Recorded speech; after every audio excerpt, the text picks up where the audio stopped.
गरीब मैगी वाली। राकेश दीपिका नाम की एक लड़की से प्यार करता था और वो उसी से शादी भी करना चाहता था। पर उसकी माँ रूपा राकेश की शादी उसकी मर्जी के खिलाफ अनन्या नाम की लड़की से करवा देती है।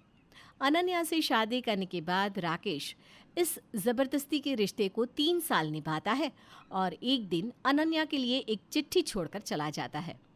माँ जी, सुबह से राकेश जी को ढूंढ रही हूँ, पर वो पूरे घर में कहीं नहीं है और तो और उनका सामान भी घर में नहीं है।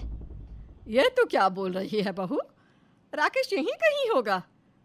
हो सकता है वो अपने किसी दोस्त से मिलने के लिए गया हो। नहीं माँ जी, राकेश जी कहीं नहीं है। मैंने उनके सभी दोस्तों को फ़ोन करके पूछा है। अनन्या अपनी सास से बात कर रही होती है, तभी वो देखती है कि झूले में उसकी बेटी के पास एक चिट्ठी रखी है। अनन्या उस चिट्ठी को पढ़ती है। अनन्या, मैं तुमसे शादी नहीं करना चाहता था, पर माँ के दबाव में आकर मैंने तुमसे शादी की और मैंने पूरे दिल से इस रिश्ते को निभाने की कोशिश भी करी, पर मैं इसमें नाकाम रहा। और आज जब मुझे मेरा खोया हुआ प्यार मिला तो मैं खुद को रोक नहीं पाया और इसलिए मैंने खुद को इस रिश्ते से आज़ाद कर लिया। उम्मीद है तुम भी हमारी बेटी के साथ आगे बढ़ जाओगी। राकेश की चिट्ठी पढ़कर अनन्या को बहुत ठेस पहुंचती है। वो रोते हुए अपनी सास रूपा को सब कुछ बता देती है। राकेश की चिट्ठी सुनकर रूपा अनन्या को ही इन सब का दोषी ठहराती है। कल मुही, तुझ में ही कोई कमी होगी, तभी मेरा बेटा घर छोड़कर चला गया। अब जब मेरा बेटा ही यहाँ नहीं है तो मैं तुझे और तेरी बेटी को क्यों रखूं? निकल जा मेरे घर से। अनन्या अपनी छोटी सी बेटी को लेकर अपनी गरीब माँ विमला के पास जाती है, जो अनन्या की शादी करने के बाद अकेले अपने छोटे से घर में रह रही थी। अनन्या अपनी माँ को सब कुछ सच सच बता देती है। उसकी माँ को भी बहुत ठेस पहुँचती है और वो उसको अपने ही घर में रख लेती है। ऐसे ही एक दिन अनन्या बाहर कुछ सामान लेने के लिए जा रही थी, तभी उसके मोहल्ले की कुछ औरतें उसे देखकर बातें बनाने लगती हैं। अरे बहन, देख रही हो इस औरत को? एक नंबर की मनहूस है, मनहूस। अरे बहन, ये तो विमला बहन की बेटी है ना, जिसकी अभी कुछ साल पहले विमला बहन ने बड़ी मुश्किलों से शादी की थी। अरे वही तो है, तभी तो मैं इसे मनहूस कह रही हूँ। जानती नहीं, जब पैदा हुई तो अपने बाप को खा गई और जब शादी करके गई तो अपनी माँ को और भी कंगाल कर गई और ससुराल में जाकर अपने ससुराल वालों की जिंदगी खराब कर दी। तभी तो सास ने धक्के मार के घर से निकाल दिया और अब फिर से आ गई अपनी माँ के पास, अपनी बेटी के साथ बोझ बनने। वैसे इसकी सास ने इसे घर से क्यों निकाला? अरे क्या पता बहन, वो तो इसके घर वाले और इसका पति ही जाने। इसके लक्षण ठीक नहीं होंगे, तभी तो इसका पति इसे छोड़कर चला गया होगा। भगवान जाने आखिर इस बेटी की परवरिश कैसे होगी। बाप तो है नहीं, बाप छोड़कर भाग गया। बेचारी विमला बहन पता नहीं कैसे पालेगी इस बच्ची को। दोनों पड़ोसन आपस में बात कर रही थी तो वही सब अनन्या सुन लेती है। वो किसी को जवाब देना नहीं चाहती थी, क्योंकि लोगों का क्या है, लोगों का मुंह तो कोई नहीं बंद करवा सकता। इसलिए वो वहाँ से अपने घर चली जाती है और अपने कमरे में अपनी बेटी के पास बैठकर फूट फूट कर रोने लगती है। उसके रोने की आवाज़ सुन विमला अनन्या के कमरे में आती है और रोने की वजह पूछती है, जिस पर अनन्या अपनी सास को सब कुछ बता देती है।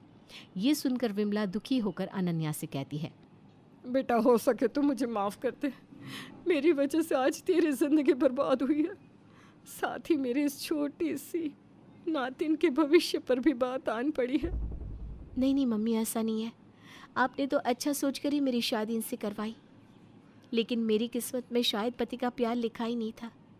पर मैं अपनी बेटी की परवरिश और आपकी देखभाल इस तरह रोते हुए नहीं कर सकती। अब मैं अपनी बेटी की अच्छी परवरिश के लिए, साथ ही आपके लिए मैं काम करूंगी। एक इंडिपेंडेंट वुमेन बनूंगी, जो अपनी बेटी के साथ अपना घर और अपना बाहर का काम भी संभाल सकती है, और इन औरतों का मुंह भी मैं बंद करूंगी। अनन्या की बात से विमला राज़ी हो जाती है और उसको बाहर काम करने के लिए इजाज़त दे देती है। ऐसे ही अनन्या हर रोज़ बाहर काम की तलाश में जाती, लेकिन उसे कोई भी काम नहीं देता, क्योंकि उसकी बच्ची अभी कुछ ही महीनों की थी। ये देखकर अनन्या एक बार फिर दुखी हो जाती है और दुखी होकर अपने घर आती है तो विमला उससे पूछती है, अनन्या बेटा, क्या हो गया? तो इस तरह उदास क्यों है? मम्मी, मुझे कोई जॉब नहीं दे रहा, मुझे कोई काम पर नहीं रख रहा, क्योंकि मेरी एक छोटी बच्ची है। ये सुनते ही विमला भी अब थोड़ी शांत हो जाती है।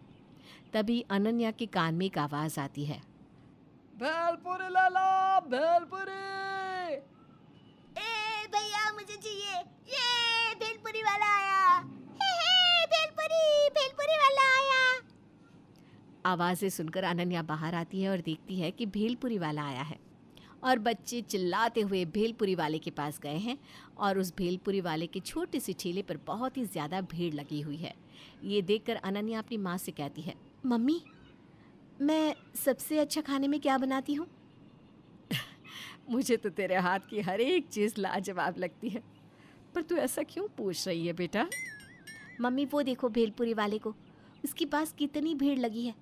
मैं सोच रही हूँ कि मैं भी बच्चों के लिए साथ ही और लोगों के लिए ऐसा ही कुछ बनाऊँ, हर बच्चों के साथ साथ सभी के लिए बेचूँ।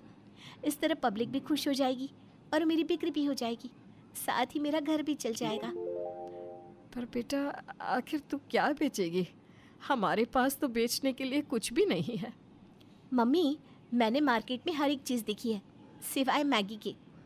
कच्ची मैगी तो हर मार्केट में आती है, लेकिन बनी बनाई मैगी मैंने आज तक नहीं देखी, और इसलिए मैं अब मार्केट में मैगी बेचूंगी। और मैगी बेचने के लिए सामान लाना होगा, वो सामान मैं लेकर आती हूँ। अरे पर बेटा हमारे पास तो पैसे ही नहीं है, तू कहाँ से लाएगी सामान के पैसे?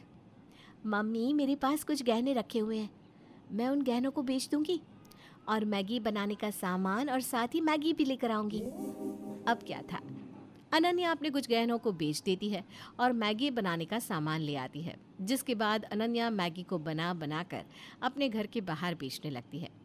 शुरुआती दिनों में अनन्या की मैगी नहीं बिकती। ये देखकर अनन्या परेशान हो जाती है और खुद से कहती है, मैंने बड़ी ही मुश्किल से मैगी का कारोबार शुरू किया है, लेकिन लोग मैगी क्यों नहीं खरीद रहे? अनन्या खुद से ये सवाल कर रही थी, तभी उसकी माँ विमला उसकी ये बात सुन लेती है और उसके पास आकर उससे कहती है, तेरी मैगी इसलिए नहीं बिक रही क्योंकि तू एक छोटे से मोहल्ले में मैगी को बेच रही है, और ये चीज़ इन छोटे मोहल्ले में नहीं बिका करती, क्योंकि छोटे मोहल्ले वाले कभी भी अपने जैसे लोगों को ऊपर उठता हुआ नहीं देख सकते। वो लोग हमसे सामान नहीं खरीदेंगे, इसलिए तू बाहर जा और जाकर मैगी बेच। और रही मेरी पोती की बात, तो मैं उसको यहाँ घर पर संभाल लूँगी। तू अपनी बेटी की चिंता बिल्कुल भी मत करना, क्योंकि अभी इसकी नानी जिंदा है। अपनी माँ की बात सुनकर अनन्या को बहुत अच्छा लगता है और वो अपनी माँ की कहने के अनुसार बाहर ठेले पर अपनी मैगी लेकर बेचती है। आज पहला ही दिन था और उसकी मैगी काफ़ी अच्छे से बिक गई। अनन्या की कमाई भी आज अच्छी हो गई थी। ये देखकर अनन्या खुश हो जाती है। वाह अनन्या, आज तो तूने कमाल ही कर दिया, आज तेरी मैगी तो सच में बिक गई। मम्मी सच कहती थी, यदि मैं अपने मोहल्ले से बाहर आकर इस मैगी को बेचूंगी तो मेरी मैगी बिकेगी। और देखो सच में आज बिक्री और मुनाफा कितना हुआ। ये खुशखबरी मैं जल्दी से मम्मी को देती हूँ। इस तरह अनन्या खुश होते हुए अपनी मैगी का ठेला अपने घर लेकर जाती है और अपनी माँ को गले लगाकर झूमते हुए कहती है, मम्मी मम्मी मम्मी, आज सच में मैं बहुत खुश हूँ। आज ऐसा लग रहा है कि राकेश जी मेरे पास हो ना हो मुझे फ़र्क नहीं पड़ता, क्योंकि मैंने अपने घर की जिम्मेदारी खुद संभाल ली है। इतना बोलकर अनन्या अपनी माँ के हाथ में पैसे थमा देती है और एक बार फिर अपनी माँ से कहती है, मम्मी आपने बिल्कुल ठीक कहा था, अगर मैं बाहर जाऊंगी और अपनी मैगी को बेचूंगी तो मेरी मैगी बिकेगी। और देखो वैसा ही हुआ। ये है मेरी आज की पहली कमाई। अब ये गरीब मैगी वाली मैगी को बेचकर अपने घर और अपनी बेटी की अच्छी परवरिश करेगी। आज मुझे ऐसा एहसास हो रहा है कि मैंने बेटी नहीं एक बेटे को जन्म दिया है। मुझे तुझ पर फक्र हो रहा है कि तू मेरी बेटी है। तूने आज इस मोहल्ले वालों का मुंह बंद करवा दिया। बेटा सच में आज तेरी तारीफ के लिए मेरे पास शब्द नहीं बचे। मम्मी मुझे भी आपकी बेटी होकर बहुत अच्छा महसूस हो रहा है। बस आप अपना आशीर्वाद मुझ पर यूं ही बनाए रखें। अरे मेरा आशीर्वाद तो हमेशा तेरे साथ है और रहेगा। इस तरह वो लोग काफ़ी खुश हो जाते हैं और धीरे धीरे उनकी मैगी खूब बिकने लगती है। समय गुजरता है। गुजरते समय के साथ अनन्या की मैगी इतनी बिकती है कि अब अनन्या ठेले को एक छोटी सी मैगी शॉप में तब्दील कर देती है। उसके इस मैगी शॉप में तरह तरह की मैगी मिलती, साथ ही काफ़ी भीड़ भी रहती। इस तरह अब वो अपनी बेटी और माँ के साथ खुशी से रहने लगती है।